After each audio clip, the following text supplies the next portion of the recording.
जय हिंद दोस्तों, हिमाचल क्लासेस में आप सभी का स्वागत है। तो आज की वीडियो में बात करूंगा हिमाचल प्रदेश में सिरमौर जिले के एक हाटी समुदाय जो एसटी की मांग कर रहा है काफ़ी समय से। उसका बिल अधिनियम जो था वो 4 अगस्त 2023 को राष्ट्रपति के द्वारा पास होने पर कानून बन गया था। 4 अगस्त 2023, एक साल हो गया है आज पूरा का पूरा। आज भी 4 अगस्त है, ठीक है।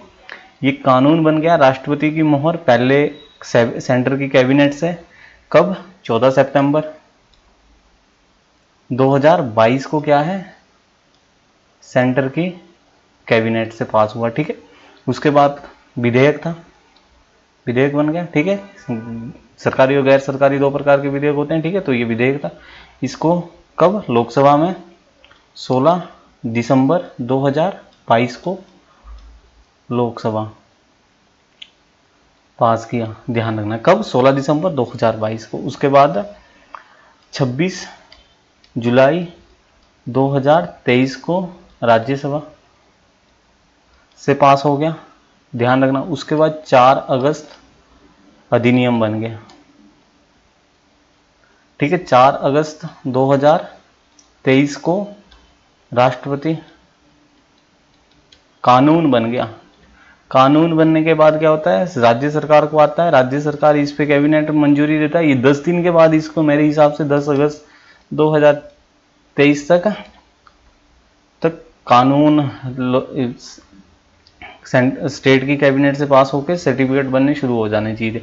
लेकिन एक साल हो गया है, सर्टिफिकेट नहीं बन रहे हैं, स्टे है कोर्ट का, ठीक है। तो एक साल मैं सिर्फ ये बता सकता हूँ कि एसटी के बेनिफिट क्या क्या है, ठीक है। तो ये हमारी हट्टी केंद्रीय समिति है, ठीक है, केंद्रीय मंत्री से मिलने गई है। बहुत बड़ा योगदान है बलदेव तोमर जी का, साथ में बलदेव तोमर जी से बड़ा योगदान है जयराम ठाकुर जी का, पूर्व में रहे हमारे सीएम, ठीक है। इनका सभी सिरमौर वासियों की तरफ से मैं भी आभार व्यक्त करता हूँ जो हट्टी में आते हैं, ठीक है। मैं बेनिफिट की बात करूँगा, क्या क्या बेनिफिट है। हाँ, ये एक दो चीज़ें हैं इसमें। कितने? 2 लाख लोगों को इसका फ़ायदा होगा, ठीक है। 2 लाख लोग 4 विधानसभा से हैं, ये चीज़ आपको पता होनी चाहिए। पहले 10 समुदाय थे एसटी में, अब +1 हो गया है, ठीक है, जिसका क्या नाम है, हाटी। अब कितने समुदाय हो गए? 11 समुदाय हो गए हिमाचल में टोटल एसटी के, ठीक है। हाँ, हाटी की एक प्रमुख बात है, इसमें एससी को बाहर रखा गया है, एक चीज़ ये आपने ध्यान रखनी है। और साथ में इसको, हाँ, हिमाचल प्रदेश की है एचपी कैबिनेट। देखो, एक 4 जुलाई को राष्ट्रपति ने पास किया था, हिमाचल की कैबिनेट ने पता कब दिया? 1 जनवरी 2024, यानी कि 8 मंथ तो एचपी की कैबिनेट से पास होके भी आ गए हैं कि सर्टिफिकेट बनने शुरू नहीं हुए हैं, ठीक है। तो हिमाचल का युवा, शायद जो ये हाटी का युवा, बहुत ही, हाटी के लोग बहुत ही निर्दयी हैं कि वो कुछ मांग नहीं कर रहे हैं, चुपचाप है, थोड़ी सी मिल बैठ के बातचीत करें, अदरवाइज इसके बहुत बेनिफिट है। तो बेनिफिट जो है आगे वीडियो में बात करेंगे, ठीक है।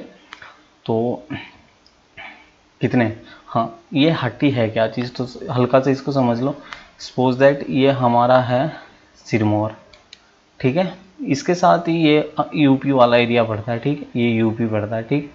यूपी पड़ता था, हम बात कर रहे हैं 1965 के आसपास की, ठीक है। ये हमारा था एचपी का सिरमौर, ये था उस टाइम पे यूपी। 2009 में ये बन गया है उत्तराखंड, ये वाला पोर्शन, ठीक है, इधर हो गया यूपी। तो जो यहाँ पे जौनसार बाबर का क्षेत्र है, कौन सा? जौनसार बाबर, इसको 1967 में एसटी क्षेत्र घोषित किया गया, ठीक है। जब इसको एसटी क्षेत्र घोषित किया गया तो जो यहाँ से गिरी नदी बहती है, गिरी पार वाले लोगों ने बताया हम भी एक ही समुदाय से हैं, एक ही जैसे हमारे कल्चर है, हमें भी वो मिलना चाहिए। तो 1969 में गया समिति के पास, इसको एक्सेप्ट कर लिया। तो 1967 से लेके 2023 तक 24 हो गया है, अभी तक सर्टिफिकेट नहीं बन रहे, 23 में पास पूस हो गया, यानी कि कितने? 56 वर्षों के 56 वर्ष लग गए पास करवाने, प्लस 1 साल और हो गए 57 वर्ष। तब से सर्टिफिकेट नहीं बनना है सिरमौर की हट्टी समुदाय, जो सिरमौर चौसार बाबर लगा लो, चौसार बाबर 1967 से लेके बेनिफिट उठा रहा है। तो चलो बेनिफिट की बात करते हैं। सबसे पहले इस पे हल्की सी नज़र मार लेते हैं, ठीक है। आरक्षण नौकरियों में कितना है, 7.5% है। हमें सिर्फ दो प्रकार के क्षेत्र होते हैं, SC कैटेगरी होता है और एक एरिया होता है, तो हमें सिर्फ ओनली कैटेगरी बेस पे मिलेगा। ओके, तो इस जो ये है इसको आप हल्की सी नज़र आपको गूगल पे मिल जाएगा, ठीक है, सर्च करना। सबसे पहले बात करते हैं सिविल सर्विस एग्जामिनेशन की। सिविल सर्विस एग्जामिनेशन क्या है, यूपीएससी इसको कंडक्ट करवाता है एग्ज़ाम। जो हमारे डीसी होते हैं, जो जिले को संभालते हैं, एसपी होते हैं, ठीक है, जो ये बड़े बड़े रैंक के ऑफिसर होते हैं। इसमें क्या बेनिफिट है एसटी का, तो इस चीज़ का अंदाज़ा आप 2023 में जो प्रीलियम्स होता है, पहले 3 स्टेज का पेपर होता है ये, ठीक है। पहले इसमें प्री होता है जिसमें 4 क्वेश्चन, हाँ 4 हो आते हैं, ऑप्शन ABCD, ठीक है। इनमें से कौन सा सही, एक क्वेश्चन होगा तो उसका आंसर बताना। जो पास करेंगे वो मेंस देंगे। मेंस में लिखने के एग्ज़ाम होते हैं जो 1750 का टोटल पेपर होता है। और फिर होता है आपका इंटरव्यू होता है, ठीक है, तो इंटरव्यू भी इसमें होता है। तो ये टोटल मिला के लास्ट में 2025 का पेपर हो जाता है पूरा। तो चलो हमने बात करनी है एसटी की कि क्या क्या बेनिफिट है। तो अगर हम बात करें प्रीलियम्स देने के लिए जब जाते हैं, तो अगर बच्चा जनरल कैटेगरी से है, जो अभी हकीकत में जनरल वालों की वहाँ पे कास्ट है, तो ठीक है, जनरल की 2023 में कट ऑफ गई थी 75.41। अगर बच्चा एसटी में होता तो 47.82 ही चाहिए थे। तो लगा लो कितना बड़ा डिफरेंस हो गया। तो एसटी के सबसे बड़ा बेनिफिट है कट ऑफ बहुत कम जाती है। जनरल की 75.41 जा रही है और एसटी की कितनी जा रही है, 47.82। तो ध्यान से लगा लो कितने ज़्यादा रैंकिंग, कितना बड़ा डिफरेंस हो गया, ठीक है। तो ये देख लो सबसे बड़ा एग्ज़ाम होता है after graduation, DC DM SP कौन नहीं समझता, BDO लगे मेरा NHI में जाए, कहाँ कौन से बड़े बड़े सिविल इंजीनियर पावर, ठीक है। तो देख लो ST का सबसे बड़ा 2023 की कट ऑफ की बात हो रही है, ऑफिशियल कट ऑफ है। प्रीलिम्स मेंस में 1750 में से अगर जनरल में कितने लाने हैं, 741। अगर आप ST में ओनली कितने लाने हैं, 692। फाइनल कट ऑफ 2025 में से 953, 953 वाले बच्चे की सिलेक्शन होगी और ST में 891, यानी कि लगा लो 53 और 7 कितना हो गया, 60 नंबर का डिफरेंस है तकरीबन। तो ध्यान से देख लो इतना बड़ा बेनिफिट है। बाकी अदर टेस्ट की बात करते हैं, इसके साथ 2022 की कट ऑफ की बात करते हैं। जनरल की कितनी गई, 88.22, ST की 69.35, ठीक है।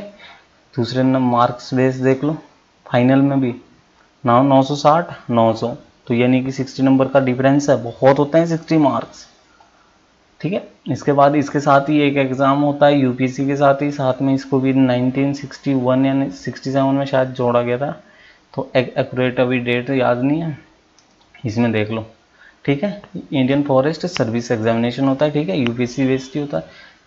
जनरल कितना जा रहा है 93, एसटी कितना जा रहा है 78।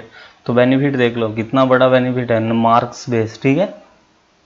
ठीक, इसके बाद हम बहुत से बच्चे हमारे सेंट्रल गवर्नमेंट की तैयारी करते हैं, जैसे टीचिंग लाइन में बहुत से बीएड जेबीटी करते हैं। तो इनके लिए मैं बता दूं, पेपर 1 और पेपर 2 होता है। पेपर 1 के कौन सी क्लास तक होता है, 1st से 8th तक, और दूसरा 9th से 12th। तो देख लो अगर जनरल कैटेगरी से हैं 150 में से कितने लाने हैं, 90 लेके आने हैं। बट अगर आप एसटी कैटेगरी से हैं तो आपको कितने लाने हैं, ओनली 82। सीटेट सेंट्रल गवर्नमेंट के लिए आप तभी क्या है एलिजिबल है जब आपका सीटेट निकलता है, जो बच्चे टीचर की तैयारी कर रहे हैं, ठीक। देख लो अच्छे से समझ लो इस चीज़। हाँ, आफ्टर 12th जो बच्चे हमारे 12वीं के बाद ही इसका, पहले तो स्कूल लेवल पे बहुत स्कॉलरशिप है एसटी के लिए, ठीक है। बट जो बच्चा आफ्टर +2 क्या क्या कर सकता है, सबसे बड़ा बेनिफिट 2 बच्चे हैं, मेडिकल और non medical. Science stream commerce वालों के लिए अलग होता है। सबसे पहले जो बच्चे इंजीनियरिंग करना चाहते हैं, +2 के बाद दो ही ऑप्शन होता है, ER इंजीनियरिंग और DR डॉक्टर। इंजीनियर बनना है या डॉक्टर बनना है। इंजीनियर बनने के लिए +2 के बाद एक एग्ज़ाम होता है JEE मेंस, JEE यानी कि जॉइंट एंट्रेंस एग्जामिनेशन, ठीक है। तो इसमें अगर बच्चा जाना चाहता है तो उसे मेहनत करनी पड़ती है, ठीक है। तो जनरल से इस बारी 93 पॉइंट समथिंग गई थी, और ST चलो बात करते हैं, ठीक है। फिर JEE एडवांस आ गया, बड़े बड़े IIT सुना होगा, IIT बॉम्बे इस बारी QS रैंकिंग में 100-150 के आसपास था, यानी कि वर्ल्ड यूनिवर्सिटीज रैंकिंग में। तो यहाँ पे एडमिशन के लिए क्या है, एडवांस निकालना पड़ता है, ठीक है। डॉक्टर बनने के लिए आपको नीट का एग्ज़ाम देना पड़ता है, ठीक है, NEET, national eligibility cum entrance test. इसमें अभी बात करेंगे। जो हमारे कॉमर्स वाले हैं, BCom, CA, CS, CMA, BBA, BCom, ठीक है, BBM, बहुत से एंट्रांस है, IPM, IT, ठीक है, ये प्रोग्राम हो गया। आर्ट्स वाले बच्चे हमारे NCTE इस बारी 4 ईयर का इंटीग्रेटेड कोर्स है, UC फिजिकली CUET करवाता है, ठीक है, देख, ठीक है। इंडियन इंस्टीट्यूट आईसर के 7 या 8 कॉलेजेस है, वहाँ पे जो ये एडमिशन रिसर्च सेंटर में जाते हैं, ठीक है। ऑल ओवर लॉ के लिए बात कर, सबसे पहले चलो बात करते हैं डायरेक्ट 2000 JEE मेंस, यानी कि जिन बच्चों ने +2 नॉन मेडिकल से की हुई है और उन्होंने JEE मेंस का टेस्ट दिया, तो अगर हमारा ST कैटेगरी हो जाता है तो उसके लिए कितने लाने हैं, और वर्तमान में जो हमारी जनरल कैटेगरी कितना डिफरेंस है। तो ध्यान रहे, अगर जनरल कैटेगरी से फाइट कर रहा है आपका बच्चा तो 93.23% के बाद ही वो JEE एडवांस दे सकता है। कब दे सकता है, अगर उसके 93.23 परसेंटाइल। और अगर आपकी ST कैटेगरी है तो आपको 50 परसेंटाइल भी नहीं चाहिए। देख लो कट ऑफ कितनी गई है, 2023 की है, 24 की, सच्ची इसी साल की है, वो आगे आए रिजल्ट दोनों। कितनी कट ऑफ गई है, 93.23, किस में, जनरल में। ST में कितनी गई है, 46.69। तो देख लो कितना बड़ा डिफरेंस है। तो ST कैटेगरी होना बहुत ज़रूरी है, बहुत बेनिफिट है। आपके बच्चे IIT में पढ़ेंगे, NIT में पढ़ेंगे, कब पढ़ेंगे, आईसर, आईसर एडवांस के बाद बहुत से बच्चे छोड़ देते हैं, अगर मनपसंद ना मिलती आईसर में आ जाते हैं, ठीक है। तो देख लो 93 के लिए फाइट करना कितना मुश्किल है गांव में कंपटीशन का। बट अगर ST हो जाता है, ST होना भी चाहिए। सिरमौर के बहुत से गांव ऐसे हैं जहां पता ही नहीं होगा कि JEE मेंस भी होता है। टीचरों का बहुत बुरे हाल है, पता ही नहीं है, बताते ही नहीं है कि JEE मेंस तो इंजीनियर बनेंगे।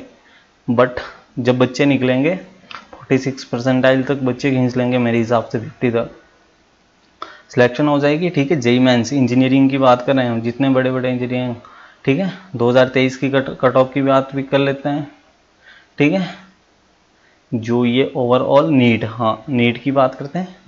नीट डॉक्टर लाइन में जितने बच्चे जाना चाहते हैं, जनरल के लिए कितना चाहिए कट ऑफ परसेंटाइल, 50 परसेंटाइल से अबव चाहिए, ठीक है। 2023 में ST के लिए कितना चाहिए, 40 परसेंटाइल तक, ठीक है। इतनी कट ऑफ गई है 2023 तक, ठीक है, ओके। आईसर जो ये हमारे रिसर्च वाले इंडियन इंस्टीट्यूट ऑफ, ठीक है, IIT टेस्ट होता है यहाँ के लिए, ठीक है, एप्टीट्यूड टेस्ट। तो इसके लिए क्या है, कट ऑफ की बात करते हैं। हाँ, कितने कॉलेजेस है, 1 2 3 4 5 6 7 8 9 कॉलेजेस है, ठीक है। कट ऑफ देख लो, जनरल के लिए कितनी जा रही है, ST के लिए कितनी जा रही है। पुणे के लिए, मोहाली हमारा नज़दीक, जहाँ 110 से 130 चाहिए जनरल के लिए, वहाँ ST के लिए कितने चाहिए, 50 से 60। तो अपने आप आइडिया लगा लो। हमारे बच्चे तो भी तो बाहर बड़े हुए उसमें नहीं है, क्यों, क्योंकि जनरल में बहुत से शहर के बच्चे फाइट करते हैं, उतना हमारे बच्चे नहीं लेते। बट ST तक के लिए बड़े इजीली हो जाएंगे, तो बड़े बड़े कॉलेजेस में जाएंगे, 2-3 बच्चे सेलेक्ट होंगे, तो अपने आप गांव में सब जगह पे माहौल आ जाएगा कि नहीं वहाँ एडमिशन लेनी, वहाँ लेनी है, ठीक। तो इस चीज़ को आप आराम से देख सकते हैं।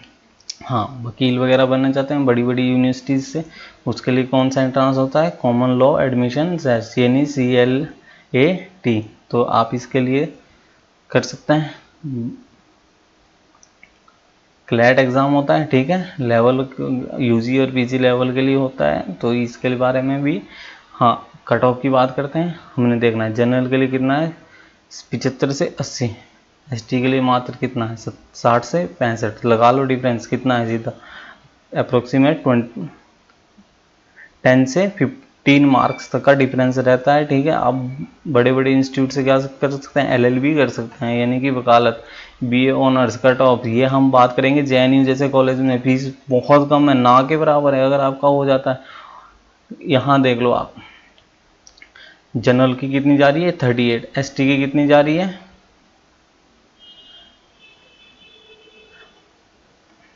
General U R cut off 77.95 और एसटी की कितनी जा रही है 66, यानी कि 12 मार्क्स का डिफरेंस बहुत होता है, खुद ही लगा लो। ये कोड है अलग अलग उसमें। ठीक है, अगर जनरल की 77 जा रही है तो यहाँ पे कितनी जा रही है 60 जा रही है, 86 76। ये किसकी है, बीए की है, जेएनयू जैसे कॉलेज, बड़े बड़े कॉलेज। यहाँ से कोई नहीं जाएगा, क्यों, क्योंकि इतना माहौल ही नहीं होता गांव के स्कूल में, बट इतना तक कर लेगा बच्चा। अगर आपका क्या है एसटी हो जाता है, हम ये जगह सर्टिफिकेट बन। पिछली बारी की राउंड 2 दूसरे राउंड में देखते हैं, 87 तक रुकी, यहाँ पे कितनी आ गई 64। देख लो अपने हिसाब से कितने बेनिफिट्स हैं। ओके, हाँ एमएससी एमए वाले जितने भी हैं कट ऑफ देख लो, बीएससी वाले, हाँ, ऊपर बीए वालों की थी, ये बीएससी वालों की। जनरल की कट ऑफ कितनी है 62, एसटी की कितनी है 35, हाफ है। बीएससी कर रहा है अगर बच्चा वहां से, तो देख लो एसटी के कितने बेनिफिट्स हैं। ठीक है, एमए एमएससी की कट ऑफ देखनी है तो ये देख लो, यूआर कितनी जा रही है 67 और एसटी कितनी जा रही है 57, यानी कि 10 मार्क्स का डिफरेंस है। ये कोड है अलग अलग सब्जेक्ट के जिसमें एंट्रांस होते हैं, उस कोड है। ये कट ऑफ है। जनरल की देख लो, कोई सी देख लो, यहाँ पर ये देख लो 76 है, 60 है, यानी 16 नंबर का डिफरेंस है, 62 है, 26 है, कुछ कुछ में। ठीक है, बहुत से कोड है, बहुत कम लो कट ऑफ जाती है एसटी की। तो एसटी के बहुत बेनिफिट है, अगर बड़ी यूनिवर्सिटीज में पढ़ेंगे, बड़ी माहौल मिलेगा, बच्चों की सोच डेवलप होगी, बच्चा कहीं से कहीं भी जा सकता है। ठीक है, तो ये चीज़ देख लो कितने बेनिफिट है आपके बच्चों का अगर एसटी हो जाता है।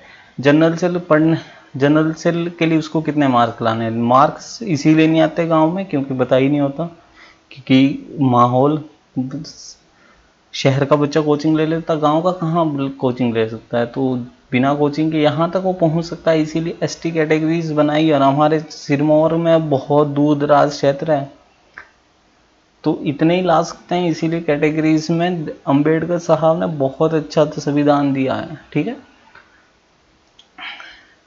CSIR नेट, हाँ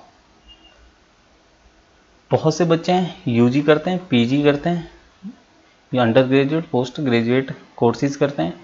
तो CSIR नेट की बात करें 2023 की, तो जनरल के लिए जो यह CSIR नेट होता है साइंस वालों का, मैथ भी आता है इसमें। ठीक है, 1 2 3 4 5 5 टीमें होती है। फिजिकल साइंस का मतलब होता है यहाँ पे फिजिक्स के साथ है, तो फिजिक्स की अगर बात करते हैं, अगर जनरल की कट ऑफ की बात करें तो 43.93, फिजिक्स की एसटी में जाती है 26, यानी कि लगा लो तकरीबन 26 और 10 36, 46 में से 3 गया, यानी कि 17 नंबर का डिफरेंस है। खुद ही लगा लो कितना है 43.93, और एसटी के लिए कितना है 26। केमिकल साइंस यानी कि केमिस्ट्री वालों के लिए 59, एसटी के लिए 30, यानी कि 0.5%। तो देख लो नेट CSIR यानी कि साइंस वालों के लिए नेट के लिए 50% आ रहा है केमिस्ट्री में, अर्थ साइंस वालों के 62, 44, 99.29, लाइफ साइंस यानी कि बायो वाले हैं 85। जहां 99 रुक रही है, 99.21 रुक रहा है लाइफ साइंस बायो में, वहीं एसटी 85, 15 मार्क्स का डिफरेंस है। मैथमेटिक्स 84, 29 हाफ पे आ रहा है, लगा लो एसटी के कितने बेनिफिट है। ठीक है, अब नेक्स्ट बात करेंगे हम, हाँ आर्ट्स वाले के नेट देते हैं, नेट की कट ऑफ की भी बात करते हैं। इकोनॉमिक्स असिस्टेंट प्रोफेसर और असिस्टेंट उसके लिए अलग अलग है। ठीक है, तो आप सिर्फ JRF एंड असिस्टेंट देखो, कट ऑफ कितनी जा रही है 188, एसटी कितनी जा रही है 154, कितना डिफरेंस है 40 के आसपास, ठीक है। उसके बाद पोल साइंस 99.67, एसटी के लिए कितना है 93, कितने का डिफरेंस है 6 का डिफरेंस है, ठीक है। हिस्ट्री 99, एसटी कितना जा रहा है 97, 99.78, 97.28, यानी कि 2 का 2 पॉइंट समथिंग का डिफरेंस है। हिंदी वाले हो गए कितना है 99.59, और यहाँ पे कितना है एसटी 93, यानी कि 6 पॉइंट कुछ का डिफरेंस है। ध्यान से समझ लो एसटी के कितने बेनिफिट्स है, ठीक है। इसके बाद आ जाता है हमारा कंबाइंड मेरिट HAS, स्टेट की बात ही कर लो, चलो ये तो सेंटर की बात होगी, स्टेट की बात करते हैं। 2020 में प्री हुआ था, ठीक है, 2019 में 9/2/2020 में प्री हुआ था 19 एग्ज़ाम का, ठीक है। तो इसमें कट ऑफ जनरल की कितनी गई 87.25, एसटी की 78, स्टेट में ही देख लो कितना ज़्यादा है, तकरीबन अप्रोक्सीमेट 10 मार्क्स का गैप है, 10 नंबर बहुत होते हैं, ठीक है। 2023 की रिजल्ट भी आ गया, ठीक है। एग्जामिनेशन कट ऑफ जनरल की 100.67, एसटी की 92, कितने का गैप है 8 का गैप है, 8 मार्क्स बहुत होते हैं, ठीक है। तो एसटी के बहुत से बेनिफिट हैं, स्टेट गवर्नमेंट से कहो कोर्ट से जल्दी इसको ख़त्म करें, ये बेनिफिट्स हैं। कहाँ पे कितनी कट ऑफ जा रही है आपको पता ही है, बहुत डिफरेंस रह रहा है, गांव में उतनी पढ़ाई नहीं होती है, तो उस हिसाब से एसटी बनाया गया था। अच्छी बात है, हो गया है, सर्वे हुआ है, कोर्ट से जल्दी स्टे हटना चाहिए और बच्चों को इसके बेनिफिट लेने चाहिए, ठीक है। भारतीय संविधान में अनुसूचित जाति उन श्रेणी समुदायों को संदर्भित है जिन्होंने ऐतिहासिक रूप में सामाजिक, आर्थिक, राजनीतिक हाशिए का सामना करना पड़ता है, क्योंकि उतने दूर दराज क्षेत्रों में देख लो कितने बुरे हाल, ठीक है। आर्थिक रूप से कहाँ शिलाई से गाँव कितनी दूर है, ठीक है। अनुच्छेद 342 में से मान्यता प्राप्त है, ठीक है। सरकारी नौकरी आरक्षित एसटी के पास क्या है, सरकारी नौकरी, शैक्षणिक संस्थाओं, विधायी निकायों में कितना 7.5% आरक्षित कोटा है, गवर्नमेंट ने दिया है। ध्यान रखना है, छात्रवृत्ति है सर, छात्रवृत्ति है, ठीक है। विभिन्न छात्रवृत्ति वित्तीय सहायता योजनाओं से लाभान्वित हो सकते हैं व्यक्ति। भूमि संसाधन एसटी पारंपरिक भूमि, वन, प्राकृतिक संसाधन विशेष अधिकार है। सांस्कृतिक संरक्षण है, एसटी भाषाओं के लिए सांस्कृतिक परंपराओं मान्यता देती है, उनकी रक्षा करने के लिए भी वो वचनबद्ध है, ठीक है। विशेष विकास कार्यक्रम सरकार शिक्षा, स्वास्थ्य देखभाल, आर्थिक सशक्तिकरण ध्यान करते हुए क्या है, स्पेशल उनके लिए योजनाएं सरकार करती है। भारत में कुछ एसटी श्रेणियों पे कौन कौन सी, जिसमें संताल, गोंड, भील, अन्य बहुत सी जनजातियां हैं, ठीक है। अनुसूचित जनजातियां पहाड़ी जनजातियां, जैसे ये पहाड़ी है जहाँ पे ये नागा हो गई नागालैंड की, मिजोरम मिजोस हो गई, अरुणाचल प्रदेश की जनजातियाँ, अनुसूचित आदिम जनजाति भी, अंडमान निकोबार द्वीप समूह, मध्य प्रदेश के, उड़ीसा की जनजातियाँ भी शामिल है, ठीक है। कृपया ध्यान दें, विशिष्ट लाभ श्रेणियाँ उच्च राज्य और केंद्र सरकार की नीतियों के आधार पर भिन्न हो सकती है, ठीक है। इसमें गवर्नमेंट और अनुच्छेद 342 अनुसूचित जनजातियों को परिभाषित करता है, किसी समुदाय को एसटी के रूप में सूचीबद्ध करने की प्रक्रिया का निर्देशित करता है, जो कि हो गया है फाइनल। अनुच्छेद 46 क्या है, राज्य को एसटी के शैक्षिक और आर्थिक हितों को बढ़ावा देने के लिए उन्हें सामाजिक न्याय को बचाने का निर्देश, यही इसी अनुच्छेद की बात करता हूँ मैं। स्टेट गवर्नमेंट के पास है, स्टेट गवर्नमेंट को भी कुछ करना चाहिए हमारे लिए, जो जितने भी एसटी को जो बिल है 1 साल हो गया पास होके, कुछ करना चाहिए। आर्टिकल 46 के तहत चाहे स्टेट गवर्नमेंट उस पर वो दे सकता है कि कोर्ट से भी प्रोविज़न लेके कि सर्टिफिकेट बनाने दे दो, जो कुछ है उसको स्टे हटा के, ठीक है। आर्टिकल 46 के तहत क्या है, राज्य सरकार हमारी मदद कर सकता है, जो 1 जनवरी 2024 को इन्होंने पास कर दिया। स्टेट को कुछ करना चाहिए, मिनिस्टर भी हमारा तो है सच्ची स्टेट में, हो सकता है कुछ कर दें। देखते हैं श्री हर्षवर्धन चौहान जी हमारे। अनुच्छेद 164 एसटी आबादी वाले राज्य जनजाति कल्याण की नियुक्ति का प्रावधान है, ठीक है। इसीलिए मंत्री है, तो मंत्री 275 एसटी आबादी वाले राज्यों को उनके विकास के लिए विशिष्ट अनुदान देता है, जो एरिया हो जाता है, ठीक है, उनके लिए विशिष्ट अनुदान के। अनुच्छेद 330 कहता है लोकसभा लोगों का सदन में एसटी के लिए सीटें भी आरक्षित हैं, आपको पता ही है बहुत से हैं जो कहाँ से एसटी की सीटें आरक्षित है। 332 में क्या है, राज्य विधानसभाओं में भी क्या है, एसटी के लिए सीटें आरक्षित है। तो आपको पता ही है हमारा किन्नौर और लाहौल स्पीति पूरा ही है। अनुच्छेद 334 क्या, चुनाव में एसटी उम्मीदवारों के लिए कुछ पात्रता मापदंडों में भी छूट का प्रावधान है। अम्बेडकर ने संविधान बढ़िया बनाया है, जो भी कमेटियां थी, ठीक है। अनुच्छेद 338 क्या कहता है, एसटी अधिकारों और हितों की रक्षा के लिए राष्ट्रीय अनुसूचित जनजाति आयोग की स्थापना करेगा। तो इसकी ये भी किया गया है। अनुच्छेद 339 क्या, 339 क्या कहता है, राष्ट्रपति को राज्यों को एसटी विकास के लिए विशिष्ट उपायों को लागू करने के निर्देश की अगर कोई अनुमति, जैसे हम अगर बाढ़ बूढ़ वो है अगर एरिया है तो हो सकता है सेंट्रल गवर्नमेंट कुछ दे दें, ठीक है, तो एसटी हो जाना चाहिए। नेक्स्ट आ गया अनुच्छेद 341, किसी समुदाय को एसटी के रूप में सूचीबद्ध करने की प्रक्रिया निर्दिष्ट करता है और राष्ट्रपति को अधिसूचना जारी करने का अधिकार है। तो इसमें मुझे लगता है राष्ट्रपति जी ने तो 1 साल पहले ही अपना वो कर दिया था, बहुत जल्दी, ठीक है। 26 जुलाई के बाद लगा लो कितने दिन आ गए, 4 अगस्त तक के लिए, कि उन्होंने 10 दिन के अंदर अंदर ही मेरे हिसाब से इसको कर दिया था, पास करते कानून बना दिया था। इसमें थोड़ा सा विलय हो रहा है। तो मैं टीम जो ये हमारी है, ये बहुत जल्दी से जल्दी बेनिफिट्स मिले तो तभी हमारे जो युवा है आगे इसका बेनिफिट ले सकते हैं। 1 साल हो गया वंचित रह चुके हैं, मेरिट देख लो कितनी कम जा रही है, ठीक है। तो आशा करते हैं कि स्टेट गवर्नमेंट जल्दी से जल्दी हाटी समिति इस पे काम करके स्टे को हटाएं, इन सब का बेनिफिट करें, ठीक है। बाकी आपको जितनी भी जॉब से संबंधित अपडेट है इस यूट्यूब के कम्युनिटी में आपको मिल जाएगी। ओके, धन्यवाद।